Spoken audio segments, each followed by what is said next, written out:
নমস্কার বন্ধুরা, হ্যালো ফেসেলে আপনাদের সবাইকে স্বাগত জানাই। আজ বানাচ্ছি ভেজিটেবিল চপ, সম্পূর্ণ নিরামিষ। তাহলে চলুন শুরু করি।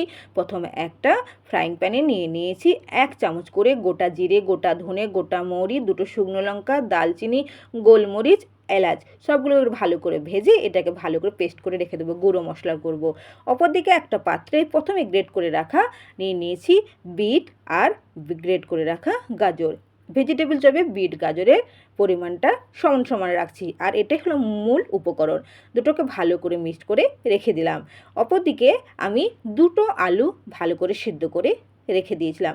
এটাকে চাইলে আপনারা গ্রেট করে নিতে পারেন, নাহলে এমনি হাতে ম্যাশ করে নিতে পারেন। অপরদিকে কড়াইতে সাদা তেল দিয়ে 1 বাটি মতন দিয়ে দিলাম বাদাম, ভালো করে ভেজে দিলাম, 1 বাটি ছোটো বাটি। তো এটাকে ভালো করে ভেজে এটাকে তুলে রেখে দিলাম। এরপরে কড়াইতে আরও কিছুটা সাদা তেল দিয়ে দিয়ে দিলাম 1 চামচের মতন জিরে, আর দিয়ে দিলাম কাঁচা লঙ্কা কুচি আর গ্রেট করে রাখা আদা। ভালো করে সবটা ভালো করে ভেজে আমি মিক্সড করে রাখা বিট গাজরের গ্রেটেড দিয়ে দিলাম। দিয়ে এটাকে ভালো করে একটু ভেজে নেব। এই সময় গ্যাসের আঁচটা একটু কম রাখবো। এই সময় দিয়ে দেবো এখানে পরিমাণ মতন নুন দিয়ে এটাকে কম আঁচে ভালো করে ভাজতে থাকবো, যেন একদম 90% মতন ভালো করে ভাজা হয়ে যায়। এটা ভাজা হতে থাকুক। তারপরে এরপরে ভালো হয়ে গেছে, দেখুন পরিমাণ অনেকটা কমে গেছে।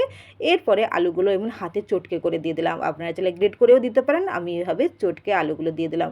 আলুগুলো বিট গাজরের সঙ্গে ভালো করে মিক্সড করে নিলাম কিছুক্ষণ। এটা সম্পূর্ণভাবে একদম পারফেক্টভাবে মিশিয়ে নিচ্ছি। এরপরেই আমি ভেজে রাখা যে মশলাটা আছে সেটা গুঁড়ো করা ছিল, সেটা এই সময় দিয়ে দিলাম 3 থেকে 4 চামচের মতন। মশলাটা গন্ধটা দারুণ, আর এই মশলাতে এই যে পরিমাণ সুগন্ধ আছে সেটা ভেজিটেবিল চপকে আরও দ্বিগুণ বানিয়ে দেয়।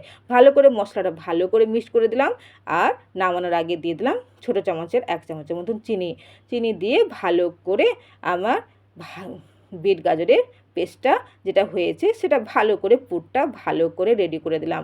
এটা ভালো করে হয়ে গেছে, এটা এবার ঠান্ডা করতে দিলাম।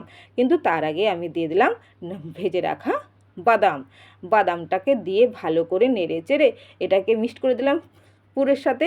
তো আমার পুর রেডি হয়ে গেছে, ঠান্ডা করতে দিলাম।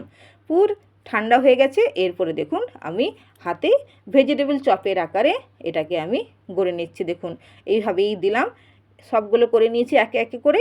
এইখানে আমি নিয়েছি একটা বাটিতে ব্রেড ক্রাম্বস আর একটা বাটিতে কর্নফ্লাওয়ারে জল থেকে গুলে নিয়েছি।